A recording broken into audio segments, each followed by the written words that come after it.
galerinha. Só um minutinho.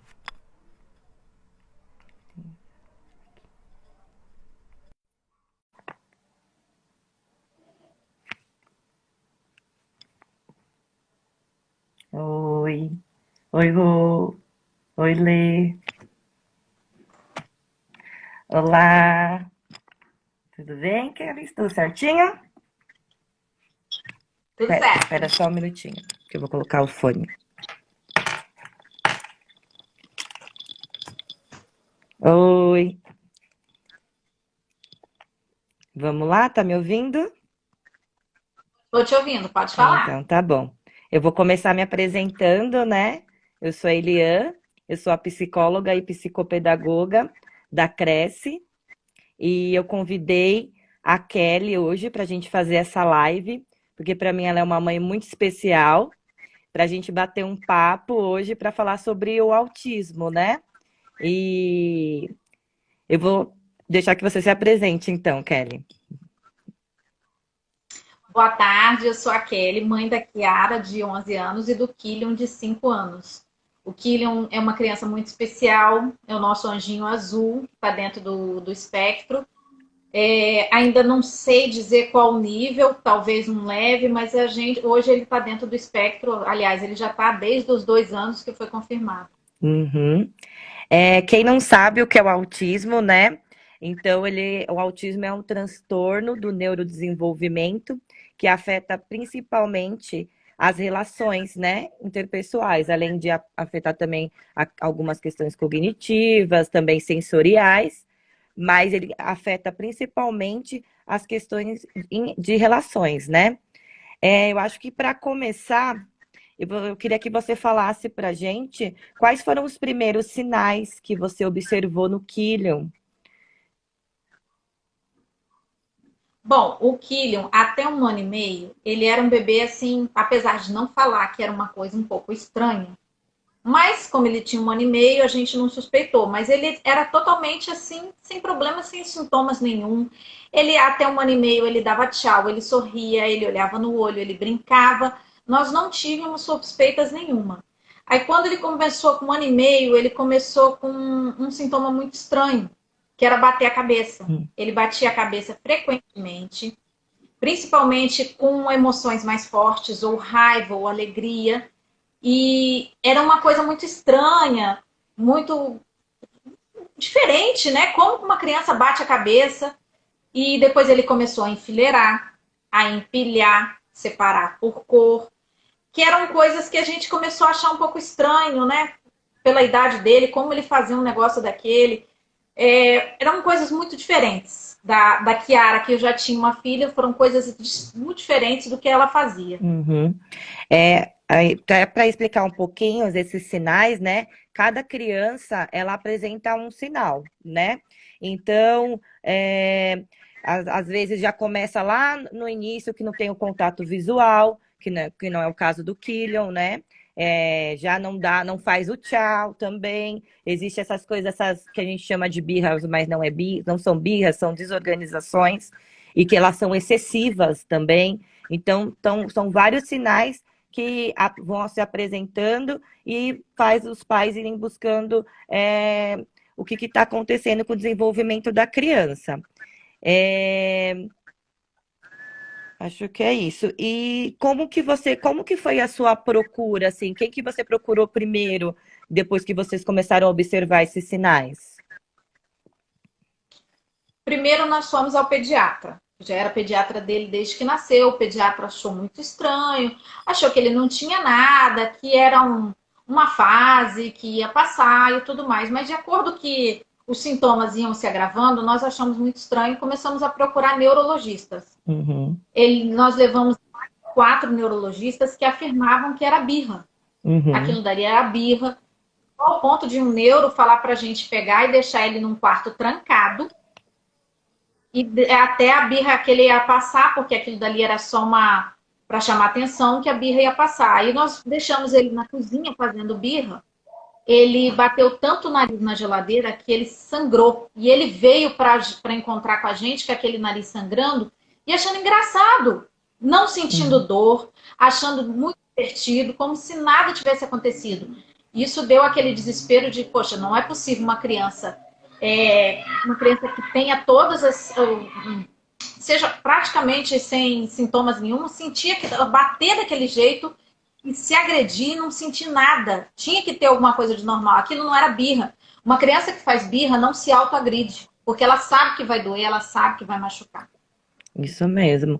Aí E depois nós passamos, fomos para procurar um especialista, porque eu tenho uma irmã que também é bastante observadora disso e ela começou a suspeitar. Eu comecei a estudar pela internet para ver se realmente batia, porque assim, ele tem muitos sintomas que não tem nada a ver com o autismo clássico, porque todo mundo leva para o autismo clássico, não vê que é um espectro, que cada criança interage ou age de uma forma diferente. e é. Então aí nós começamos a observar aquilo dali. Eu falei, não, vamos procurar um neuropediatra especialista em autismo, pelo menos para ele tirar a nossa dúvida se seria ou não o caso. Ele tinha quantos anos na época, Kelly?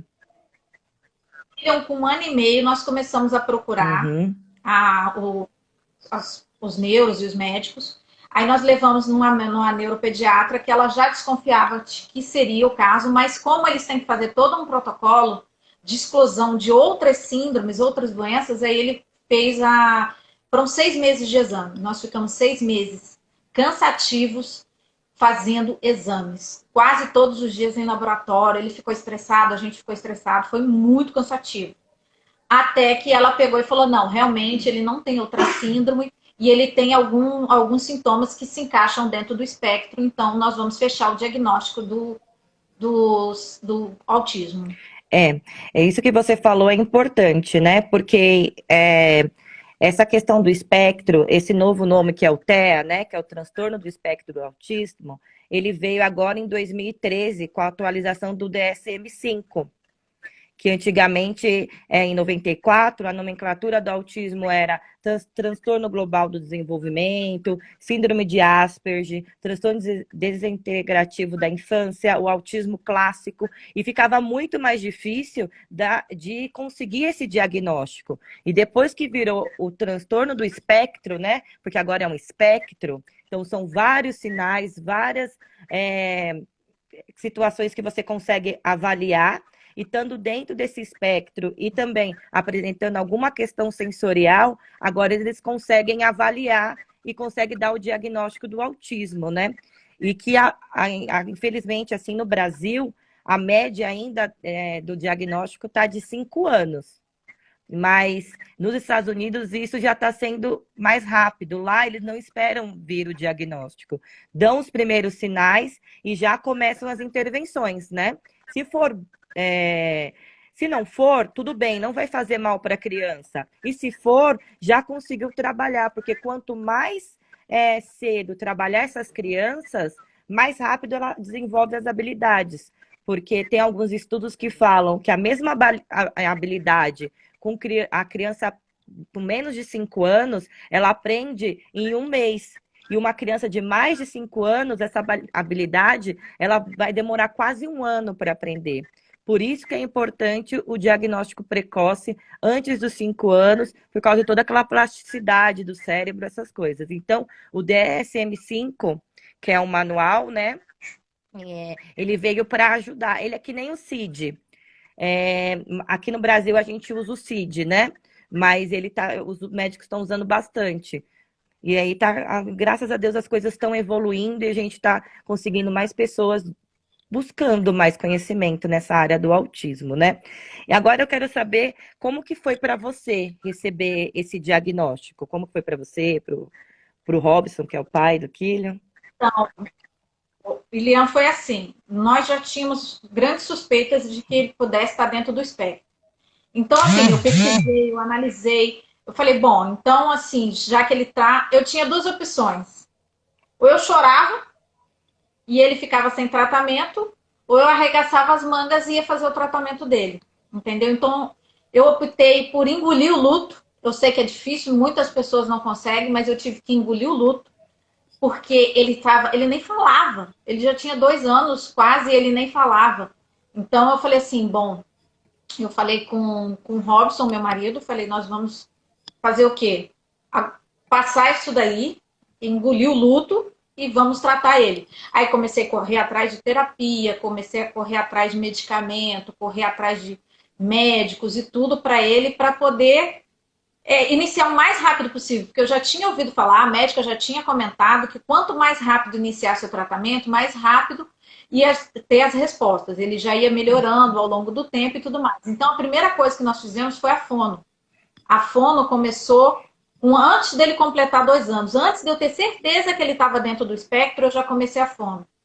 Então, assim, eu falei, vamos começar os tratamentos. Tinha dia que a gente ficava assim, poxa, você se pensa assim, poxa, por que comigo, né? Todo mundo pensa, por que aconteceu isso comigo?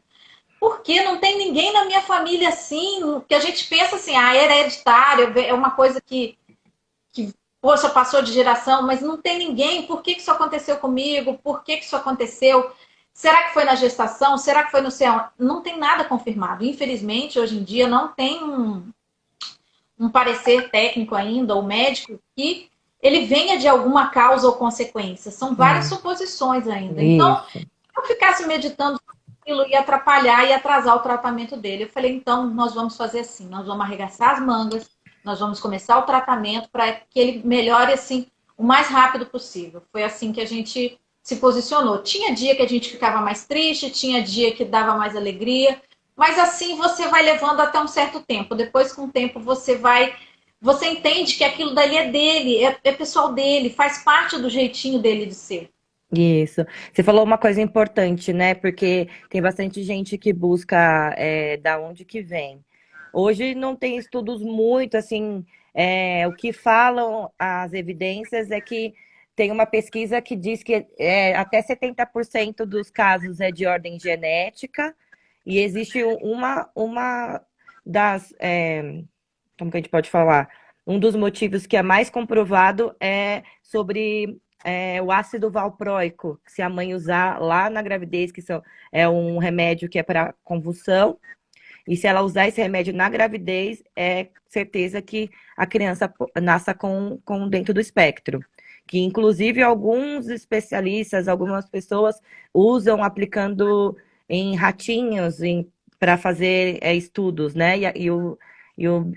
O filhote nasce dentro do espectro também.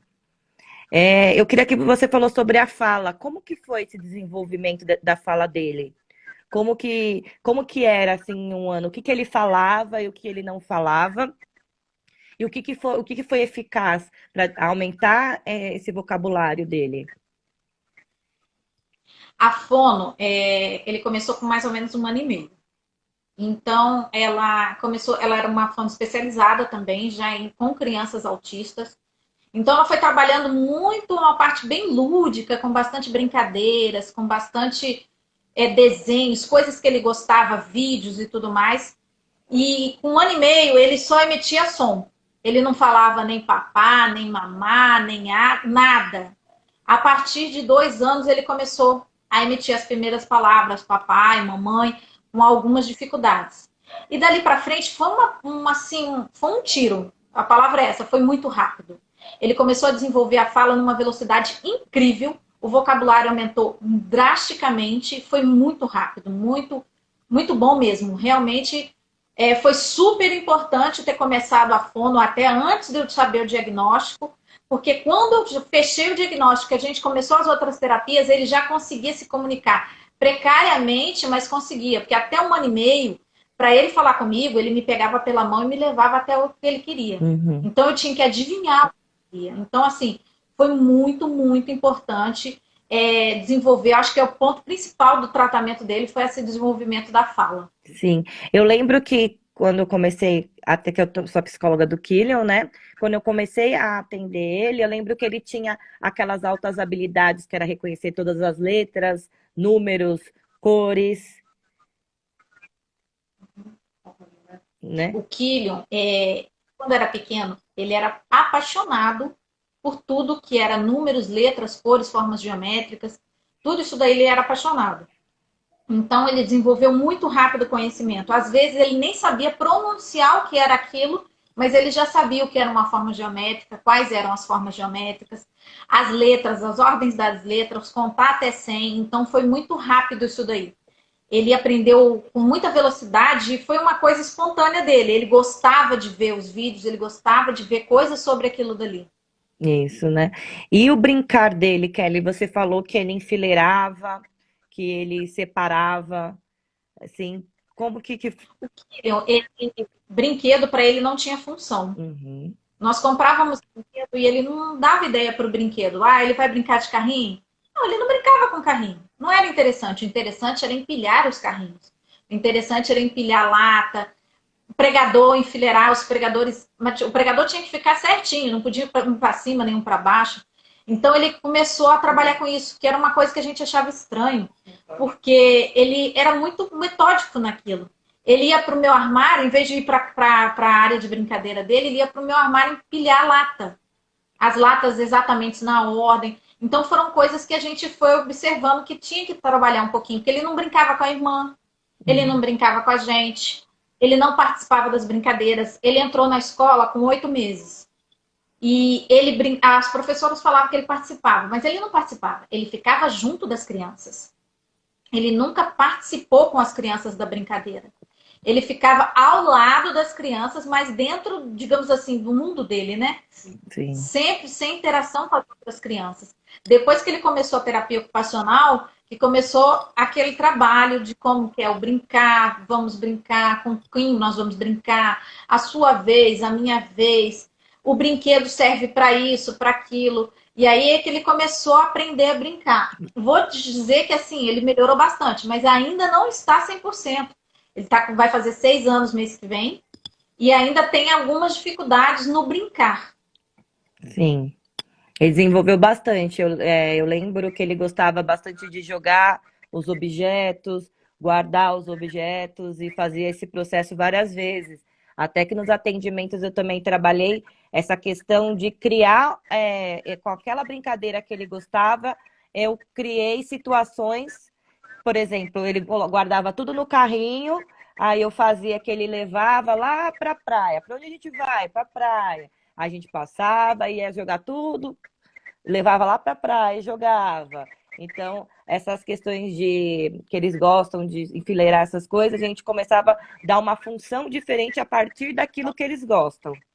Por isso que as brincadeiras vão desenvolvendo mais fáceis. E uma coisa importante é que ele começou cedo, né?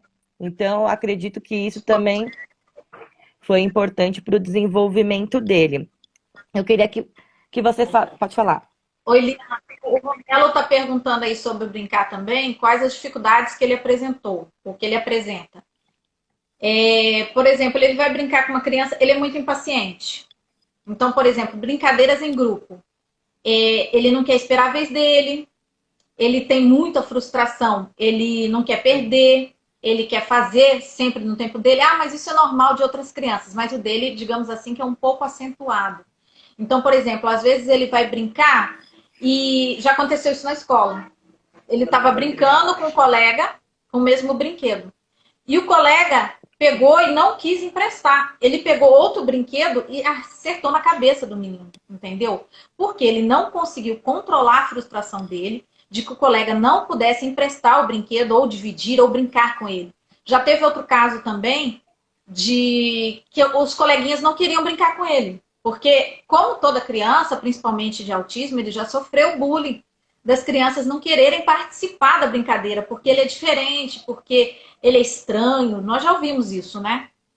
Então, as criancinhas não quiseram brincar, os amiguinhos não quiseram brincar com ele, e ele partiu para a agressividade, porque ele não consegue se controlar para poder entender que não é na hora que ele quer, do jeito que ele quer, da forma que ele quer. Então, realmente, isso daí, o brincar dele, às vezes, é difícil até com a própria irmã, nesse ponto. Porque ele não entende que é uma interação, que é uma coisa que você participa, que todo mundo participa.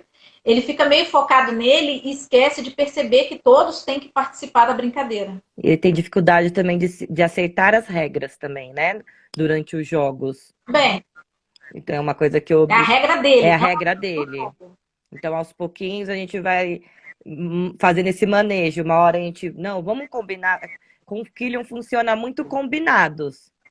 Assim, às vezes não, mas a maioria das vezes a gente trabalha com combinados com ele. Então, vamos brincar desse jeito? Aí eu cedo um pouquinho, ele cede um pouquinho, e assim a gente está conseguindo que ele compreenda, entender mais as regras também. Deixa eu ver, a Mari está perguntando como o colégio recebeu o diagnóstico e como foram as ações adotadas na época. O que acontece? O Killian, quando ele ainda era bem pequeno, o colégio já tinha me alertado que ele não brincava com os outros amiguinhos. Antes de eu fechar o diagnóstico. Menos de um ano que ele tinha. Que ele não brincava com as outras crianças. Mas isso daí eu peguei e fui trabalhando com a escola, conversando, e nisso daí eu estava fechando o diagnóstico. Só que o Killian já trocou de escola 4 vezes. Eu tenho grandes dificuldades com essa parte de escola. Por quê? Primeiro, a escola não acredita que ele está dentro do espectro. Porque a maioria das escolas, infelizmente, leva para o clássico. Não entende que tem um espectro que as crianças variam muito. Eles acham, não, mas ele fala, ele olha no meu olho, por que ele seria autista? Então, a maior parte das escolas, eu já troquei ele várias vezes por causa disso, porque a escola não tem, infelizmente no nosso país, eles prezam tanto a inclusão e não tem inclusão nesse país. Isso tudo é uma lenda. Porque o que acontece? A inclusão é todo mundo participar junto. Lá não. A maior parte das escolas é assim, ele entra na escola porque eu sou obrigada a aceitar. A escola, eu já ouvi isso, gente, dói. Não, pode deixar, eu vou aceitar seu filho porque eu sou obrigada, senão eu pago multa. Então, é muito duro ouvir isso daí. É muito difícil, entendeu? Então, a maioria das escolas falavam, não, a gente vai tratar, a gente vai cuidar dele. Aí, o que acontecia? Ele não tem plano individualizado, ele não recebia um tratamento diferente. Ele tinha auxiliar? Tinha, eu não vou reclamar, ele sempre teve auxiliar. Por quê? Porque a escola é obrigada. A escola é obrigada a fornecer um auxiliar para ele. Mas nem sempre atende da forma que é necessário. A maior parte, infelizmente, principalmente no particular, por incrível que pareça, eles não têm preparo para o transtorno do espectro autista. Eles não têm ideia do que seja e eles não têm noção de como trabalhar. Infelizmente, é uma coisa que tem que ser trabalhada desde a formação dos profissionais, o que hoje não é feito, mas não da forma que deveria ser feita. Então, a escola recebeu assim, tá bom, vamos, deixa ele aí, vamos cuidar. Então, esse vamos cuidar, eu troquei ele de escola 4 vezes, ele tem apenas 5 anos, eu já troquei 4 vezes ele de escola, por causa desse daí, porque ele já passou fome na escola, porque ele tem dificuldade de coordenação motora. Não colocavam comida na boca dele, porque era preguiça dele, então ele tinha que aprender a comer. Então, assim, são vários fatores que a gente vai vendo que realmente precisa da escola ter esse aprendizado. Tem gente que tem, não vou te mentir, ele já teve professoras que realmente valeram a pena, professores que tinham conhecimento, que sabia como tratar, como trabalhar, mas a grande maioria, infelizmente, não conhece dentro do espectro. Não só as professoras, como coordenadoras, auxiliares e tudo mais. Então, todo mundo acha que ele não tem nada. É só uma birra, é só... porque como ele fala, ele olha no olho, ele fala, ele participa, ele te responde. Ele abraça. Então, eles acham que não.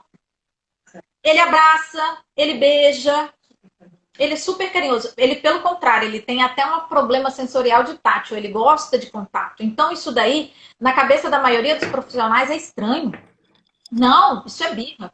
Então, as escolas, elas não dão muita ideia, elas aceitam o diagnóstico, porque tem que aceitar e tem que levar para as coordenações, no público, por exemplo, tem que levar para o departamento das crianças com necessidades especiais e tudo mais. Mas, assim, falar que eles acham que está certo, não, eles não acham que está certo. Eles não acreditam quando a gente fala que ele está dentro do espectro e que ele tem esses problemas.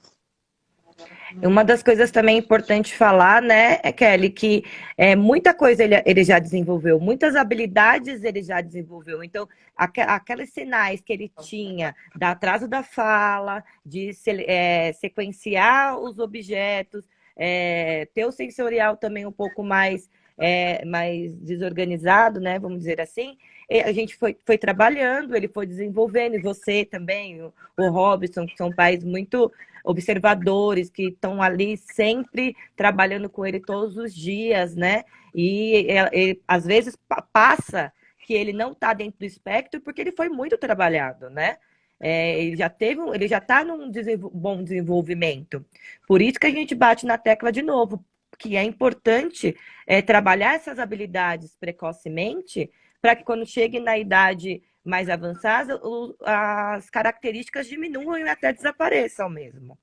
Eu acho que uma das Porque escolas que eu... pode falar. Pode falar. Uma das O escolas que que eu que acabei acontece? Eu vi uma, visitando... Pode falar. Fala você, fala você. Pode falar você. eu vi um comentário uma vez num post, né, desses de internet, que atrás de uma criança praticamente normal tem muita terapia e muito esforço de pai e mãe, né? Porque a pessoa Sim. pensa, mas ele é normal. Ele é normal porque ninguém sabe o quanto você já lutou para poder chegar lá, para hoje ele tá ou sem sintoma nenhum, ou um mínimo de sintoma, né? É toda uma batalha, é toda uma luta para poder chegar lá. Só que às vezes as pessoas não vê isso daí, né? Não vem, tipo, nossa, que bom, né? Então vocês conseguiram trabalhar as habilidades, ele está com boas intervenções, bons profissionais, é isso mesmo.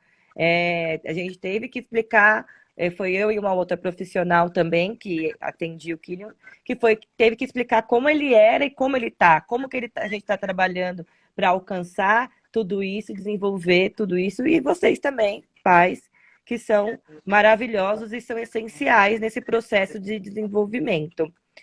Vamos falar um pouquinho do sensorial, como também a questão da... Eu lembro que no início ele também não gostava muito de areia, de massinha, desses materiais. Como que foi o desenvolvimento?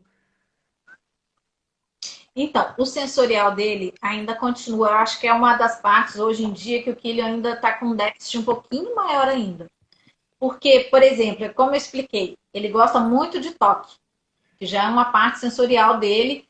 Sempre foi assim, ele sempre gostou muito de abraço, muito de. Tem que encostar. Tanto é que, por exemplo, se ele estiver em crise, a única forma de contenção da gente pegar e acalmar ele é abraçando. Isso. Ele vai se acalmando, acalmando. Ah, mas ele não te agride? Às vezes, depende. Hoje em dia, até que não muito. Antigamente era muito.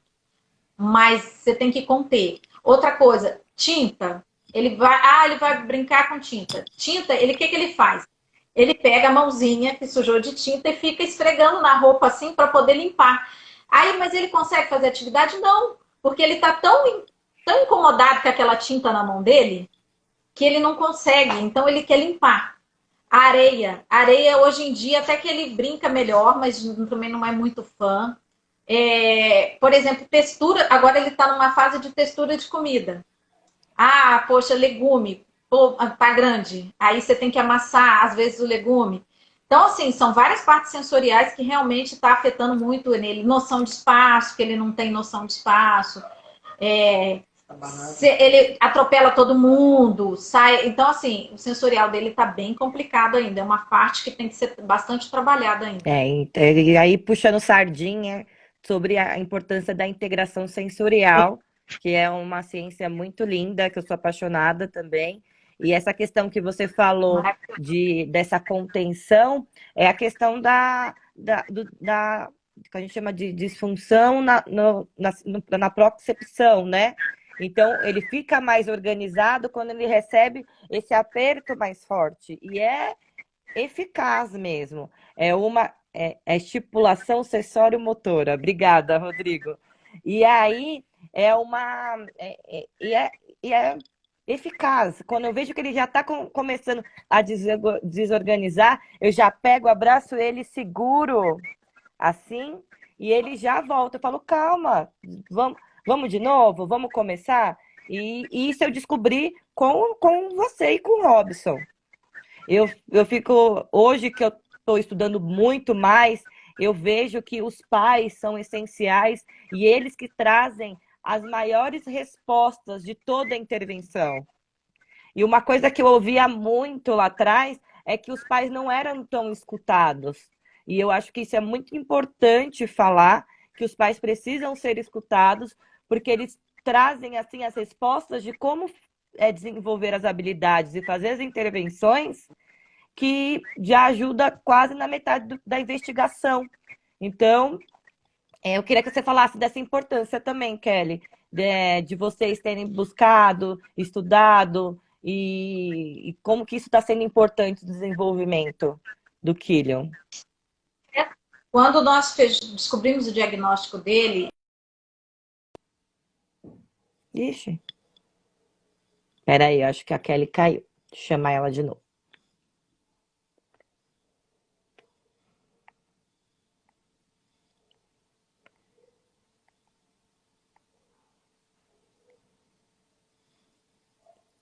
Kelly.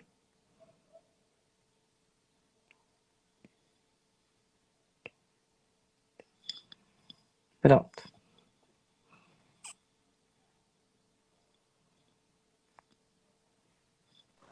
Oi? Tá me ouvindo? Oi.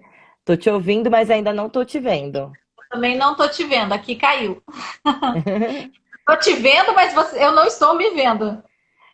Vê se você precisa habilitar. Eu preciso habilitar, será? Tá conectando aqui.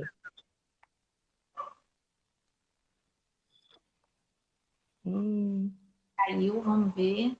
Ainda não apareceu a minha imagem, você tá me vendo? Eu tô te ouvindo, eu não tô te vendo. Tá, eu vou fechar, eu vou ver se atualiza aqui, peraí. Tá, tá bom. Não atualizou. Vou fechar, você me manda novamente? Sim, sim.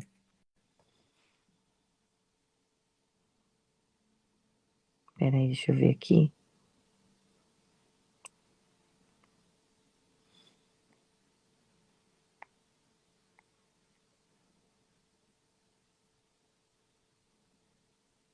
Pera.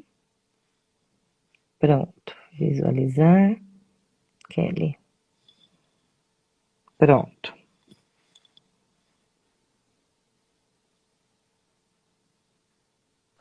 Oi? Pronto. Tá. Agora sim. Então tá. Sobre, a gente estava falando Ai, meu Deus. sobre a importância do pai. Uhum. O que que acontece? Desde que a gente pegou e descobriu o diagnóstico e eu comecei a estudar. Todas as lives, todos os cursos, tudo online que eu podia, porque eu trabalho. Então, para mim, é difícil ficar fazendo curso presencial. Mas todos os workshops, tudo que eu podia, eu estudei. Então, assim, eu mandava pergunta, tirava pergunta, conversava com a minha irmã, que também é professora de educação especial. E então foi muito assim, com muito apoio daqui, de lá. Ia para a internet, ia para o Google, tirava dúvida, conversava com os terapeutas. Então foi assim, foi uma ligação muito boa, um elo assim, muito legal da gente com os terapeutas. Porque os terapeutas iam explicando para a gente, olha, está acontecendo isso, isso e aquilo. Ó, meu príncipe! Oi! Ó, lá. Aí o que que acontece? Nós começamos a participar junto com os profissionais de terapia, fono, e assim o que que acontecia? Passava atividades como se fosse uma lição de casa. Eles passavam pra gente, a gente fazia com as crianças, com ele e trabalhava. E depois a gente tinha aquele retorno, explicava para o terapeuta, ó, isso não ficou bom, isso daqui deu certo, isso daqui não deu, isso funcionou. E é muita, muita dedicação, entendeu? Assim, é fundamental a dedicação dos pais, porque os profissionais, eles têm pouco tempo com as crianças. Mesmo se você seguir um protocolo, tipo um protocolo ABA, bem, bem avançado, eles não ficam 24. Quem fica com eles somos nós. Então, nós que conhecemos o jeitinho, que apesar dele estar dentro do transtorno, ele ainda tem as características dele. Ele tem todas as manias dele, o jeito dele, as vontades dele. Então, isso tudo tem que ser adaptado para poder trabalhar. Então, o que funciona com um, às vezes, não funciona com o outro. E, assim, eu não posso jogar para cima da professora ou do profissional uma coisa que eu também tenho que trabalhar. Eu tenho que participar, eu tenho que estar ali, eu tenho que entender o meu filho para poder, pelo menos, traduzir para o profissional. Isso porque ele fala, então é mais fácil, até para os profissionais e tudo mais, conversar com ele, perguntar o que está acontecendo e tudo mais. Mas mesmo assim, às vezes ele não consegue transmitir. Hoje ele mantém um diálogo, mas é um diálogo pequeno. Ele ainda não conversa muito tempo com você. Então, quando ele amanhece já de um jeito, é igual filho normal, gente. É como qualquer outra criança. Hoje já sei que ele não amanheceu bem. Igual hoje. Hoje ele está num dia bem agitado. Então, já sei que ele não amanheceu bem, eu vou procurar saber o porquê, o que está acontecendo. Às vezes é um som que está incomodando, às vezes é uma roupa, uma etiqueta, um calçado, ou qualquer outra coisa que pode estar incomodando, que só eu, como mãe, que vou conseguir perceber o que está acontecendo. Então, a gente tem que participar, tem que trabalhar junto dos profissionais, porque a gente também não é profissional, né? Por mais que mãe tente se especializar, são vários profissionais para poder tratar uma criança com autismo. Então, nós não vamos se especializar em tudo, não dá nem tempo para poder fazer isso tudo. Nem tem. Então, nós temos que trabalhar junto com os profissionais, perguntando, tirando dúvida. Eu sou bem chata, eu admito, a Eliana já deve estar até acostumada, eu sou bem chata. É e aí, e aquilo? E eu mando para ela, Eliana, o que eu faço com isso? O que eu faço com aquilo? Então, a gente interage para poder tratar ele cada vez melhor, para poder ele crescer cada vez mais, de uma forma mais natural possível, e que ele consiga aprender para poder estar normal na vida diária dele. Isso mesmo. Fala para mim, Kelly, como que está sendo agora a quarentena? Bom, a quarentena foi complicada. Porque o que aconteceu? A primeira semana eu achei que eu ia ficar maluca. Eu ou ele, um dos dois ia ficar doido dentro dessa casa. Porque ele gritava, ele batia a cabeça, ele corria de um lado para o outro. E detalhe, eu moro em apartamento, então você imagina, meus vizinhos ficaram super satisfeitos. Então, assim, ele batia na gente, batia na irmã, batia em todo mundo, se autoagredia. Nossa, ficou assim, foi muito, muito difícil.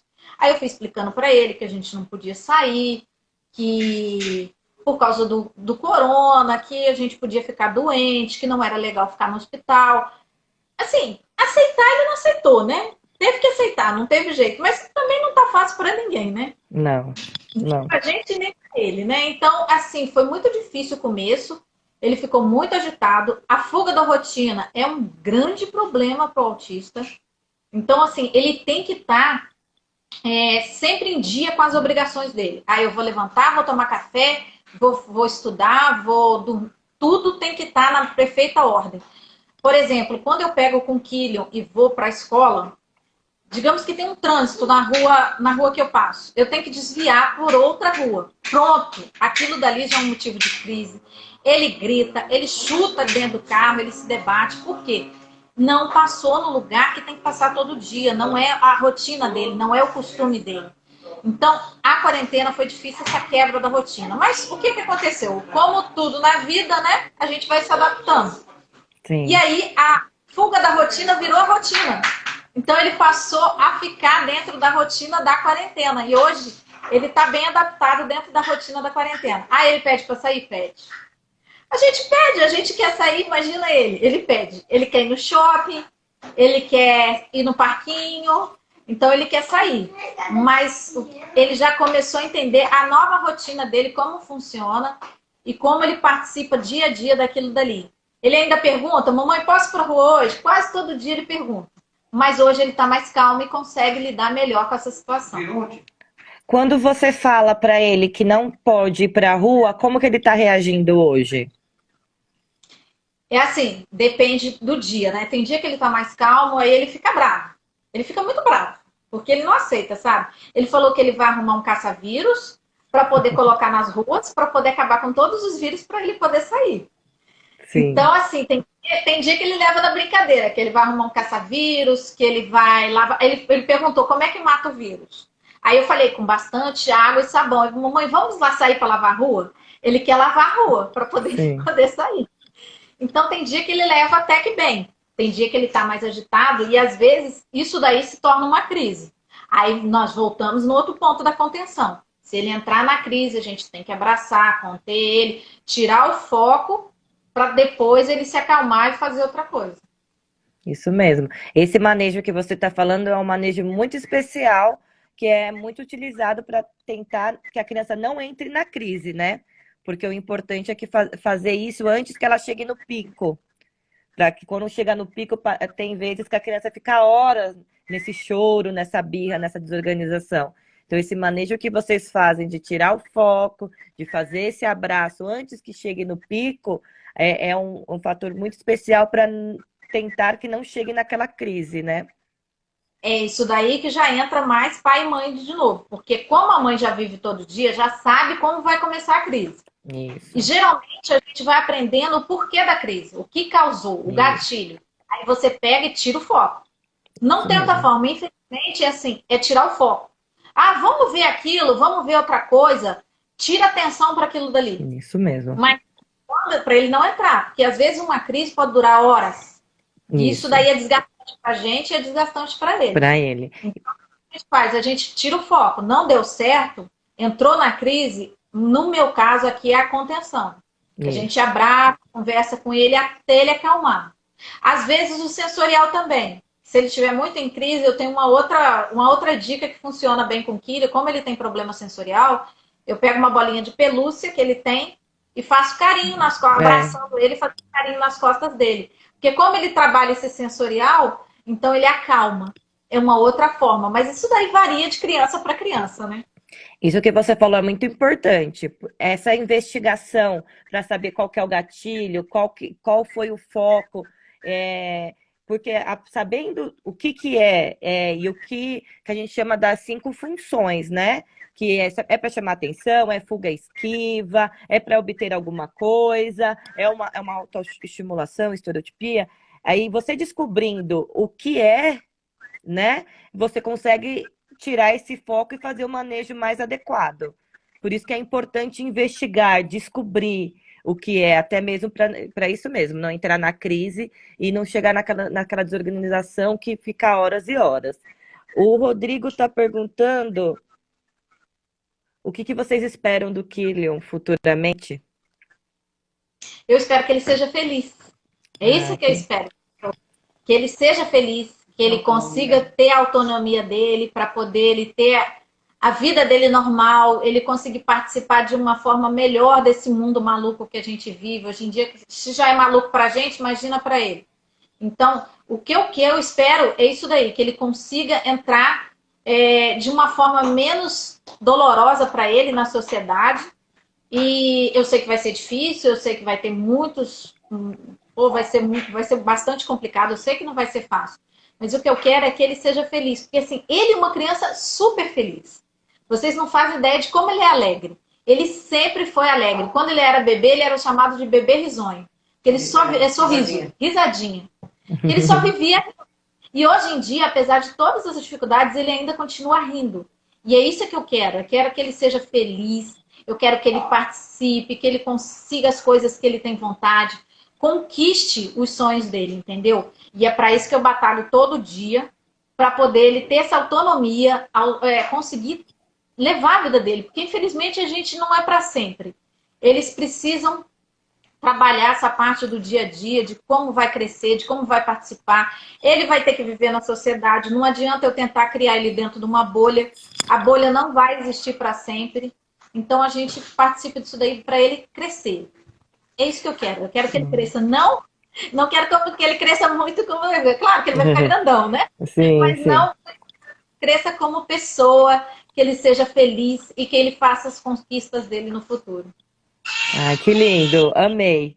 Deixa eu te falar uma coisa muito importante. Queria te perguntar uma coisa muito importante que eu já sei. Queria que você falasse do desenvolvimento dele nessa quarentena, porque tem como trabalhar as habilidades da criança nessa quarentena e como que essas evoluções que vocês estão conseguindo fazer junto com o Killian nesses dias. A quarentena, por incrível que pareça, está sendo maravilhosa para mim e para ele, pelo menos. E assim, eu estou trabalhando em home em casa, né? Então, como eu fico em casa, eu estou conseguindo. No começo eu não conseguia, não vou admitir. Era difícil, eu não conseguia, não sabia se eu trabalhava, se eu cuidava dele, se eu cuidava das coisas. Mas agora eu já consegui me organizar e hoje eu consigo trabalhar com ele. Então, assim, foram várias coisas. Primeiro, o Killian, ele não usa mais fralda durante o dia. E tem 8 dias que ele não faz xixi à noite mais. entendeu? Foi que a gente, depois de muita batalha, ele já está praticamente largando a fralda noturna também, que é uma, assim, uma alegria muito grande. Outra coisa, ele tem dificuldade motora. Então, ele nunca aceitou segurar um lápis na vida dele. Aquilo, ele entrava em crise toda vez que a gente dava um lápis para ele. Sim. E durante a quarentena, eu consegui trabalhar com ele. Ele fez pintura, ele fez escrita, ele já sabe escrever o nome dele, ele já está pintando dentro do desenho normalmente, ele já está escrevendo as letras sem precisar de um auxílio visual, ele já consegue fazer as letras. Ele aprendeu a escovar os dentes, ele aprendeu a trocar a roupa dele sozinho, que é uma coisa que ele não fazia. Tá aprendendo também a comer com a mão dele. Então, assim, foram várias coisas principais que são atividades da vida diária dele que ele aprendeu durante essa quarentena. Então, assim, eu tive mais tempo para ficar com ele. Ele também teve uma rotina menos cansativa, porque a rotina do autista é muito cansativa. Porque ele faz terapia de manhã, à tarde, escola, natação, não sei o quê. A criança cansa, entendeu? A criança fica cansada e às vezes a gente não percebe. Às vezes a gente está querendo colocar mais e o mais pode ser menos, porque às vezes está cansando a criança. A criança ficou com muita coisa, muita informação e ele cansou.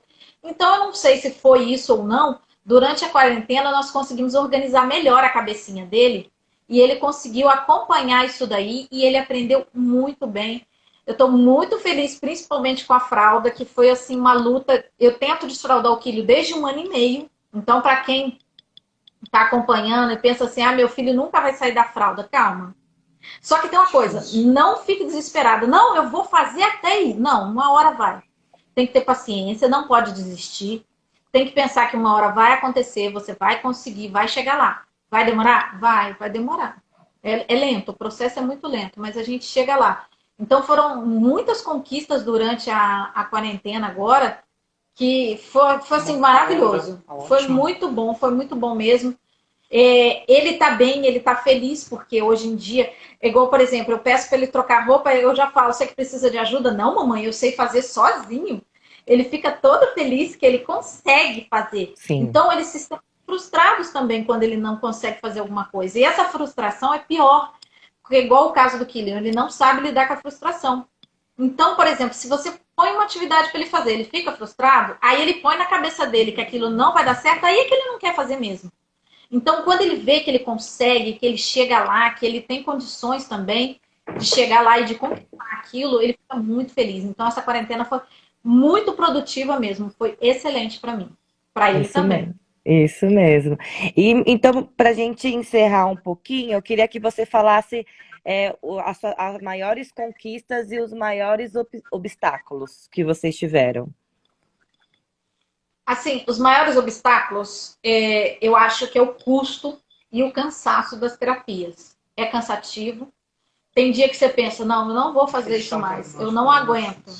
O diagnóstico simplesmente um terror. Porque você fica com aquele complexo aquela mistura de sentimentos. Você não sabe se você chora, se você se sente deprimido e um monte de coisa. E aquilo não tem fim. Para mim foi muito difícil o período do diagnóstico. Foram 6 meses de quase todos os dias em laboratório e médico. Isso arrebentou com a família, não foi só com ele, não. Arrebentou com a minha filha, com meu marido, a gente brigava, a gente se descontrolava, porque aquilo dali foi um momento muito desgastante, foi horrível. Quando chegou o diagnóstico, eu estava feliz. Aí você vai falar, poxa, mas você ficou feliz porque o seu filho é autista? Não, eu fiquei feliz porque aquilo acabou. Eu já sabia o que ele tinha, o que eu tinha que fazer. Então eu não precisava ficar naquela luta para poder, ah, meu Deus, será que é isso? Será que é aquilo? E todo dia você pesquisa uma coisa diferente para poder saber o que é que está acontecendo. Então, assim, muito difícil, obstáculo mesmo, é o diagnóstico, é muito difícil. Cansativo as terapias? É cansativo. Cansativo para a gente, cansativo para ele. Principalmente quando é muito intenso, porque no começo, então, você faz 1 milhão de terapias e muitas horas por dia, é cansativo. Os custos do tratamento não são legais também, é um obstáculo difícil. Nem todo mundo consegue fazer o tratamento para o seu filho, então é difícil realmente. Agora, as conquistas valem a pena, entendeu?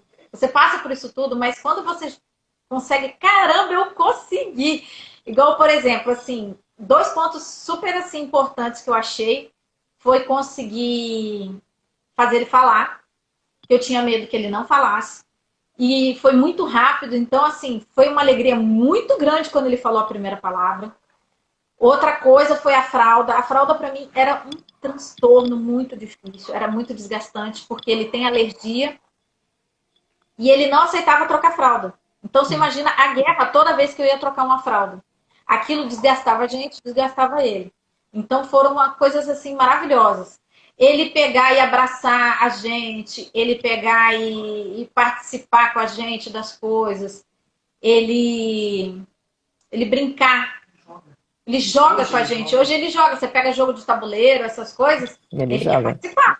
Aliás, ele quer participar de todos. Ele quer jogar detetive, ele quer jogar tudo, entendeu? Ele não sabe nem ler. Ele falou agora que ele quer aprender a ler para jogar detetive. Porque é muito legal, ele quer aprender a ler para jogar detetive. Então, assim, são várias conquistas que nós fomos aprendendo ao longo do tempo. Então, assim, outra coisa que ele não tinha, a parte do lúdico. Ele começou a aprender também, que foi uma coisa muito legal. Porque o faz de conta é importante para a criança. A criança tem que entender um faz de conta. Antes não, ele era muito concreto, né? Tudo dele era muito concreto. Hoje ele brinca, mamãe, vamos fazer de conta que a gente tá na floresta brincando, não sei o quê. Então, são coisas que são importantes, a gente tem que sonhar, a gente tem que viver, a gente tem que participar. E ele, como ele era muito concreto, ele não participava disso, ele não vivia o faz de conta, ele não vivia com a gente. Então, assim, você vê ele escrever o nome dele hoje, caramba, mas é uma alegria. E olha, não vou mentir, não. Ele está escrevendo o nome dele desde que começou, só depois que começou a quarentena. Antes da quarentena, ele nem pôr a mão no lápis, ele não colocava.